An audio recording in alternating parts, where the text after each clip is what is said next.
Assalamualaikum warahmatullahi wabarakatuh. Salam sejahtera, Prof. Herman dan rekan-rekan semua. Pada video kali ini, saya akan mempresentasikan bab 15 dari buku Multimedia Based Instructional Design yang ditulis oleh William Lee dan Diana Owens. Judul dari bab 15 ini adalah Pengenalan Desain Pengajaran Multimedia atau Multimedia Instructional Design.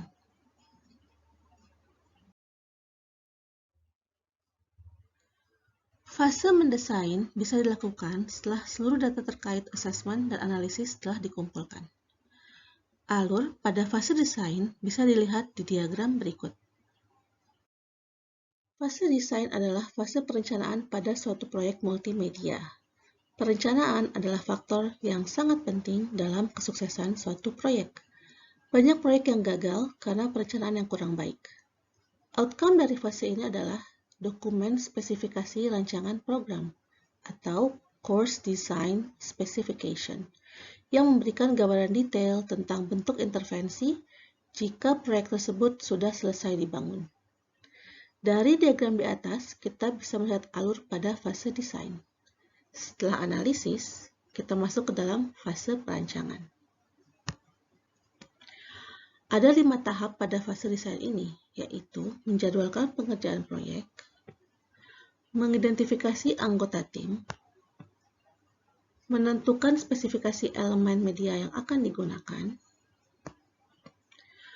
menuliskan struktur pembelajaran secara detail, dan mengecek kembali desain tersebut untuk memastikan kesahihannya terhadap peningkatan pengajaran atau kinerja. Setelah itu, dimulailah tahap pengembangan yang dilanjutkan pada tahap implementasi. Lalu, setelahnya dilakukan evaluasi.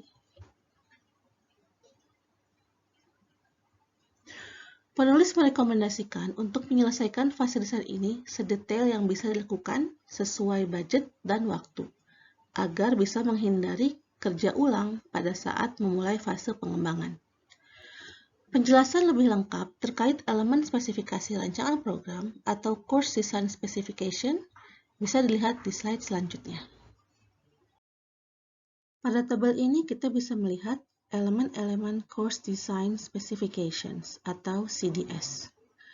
Spesifikasi pada tabel di atas bergantung pada tipe proyek multimedia yang dikembangkan.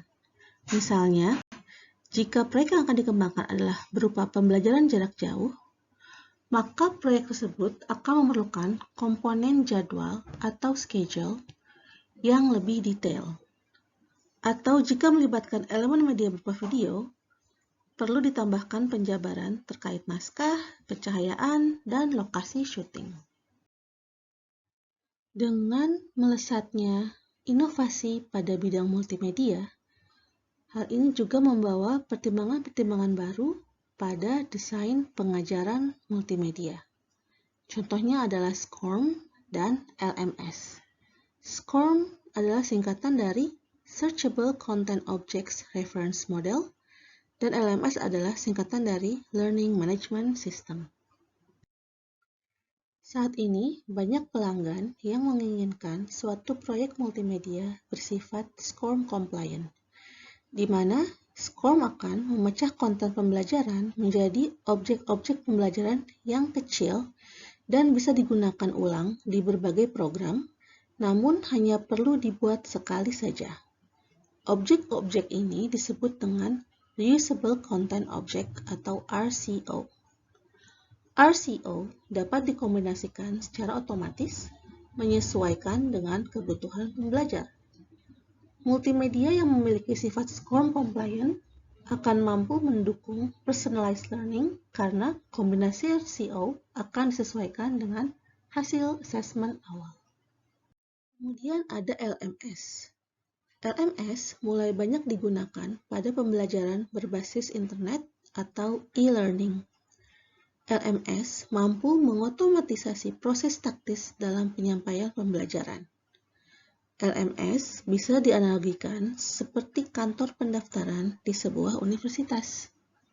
Lebih jelasnya terkait apa saja yang bisa dilakukan dilakukan oleh LMS bisa dilihat di slide selanjutnya. Menggunakan LMS, seorang pengajar bisa menjadwalkan kelas, mengatur ruang kelas, menjadwalkan pengajar, memonitoring kemajuan pembelajaran, dan mendata hasil pembelajaran. Selain itu, LMS juga bisa memodifikasi daftar kelas, mengirimkan notifikasi kepada pembelajar dan juga pengajar, serta menjadwalkan alat pembelajaran yang akan digunakan oleh pembelajar. LMS juga mampu mengintegrasikan berbagai learning digital tools untuk memfasilitasi pembelajaran. Contoh-contoh LMS selain Be-Smart yang kita gunakan adalah Google Classroom, LMS, Schoology, dan Canvas LMS.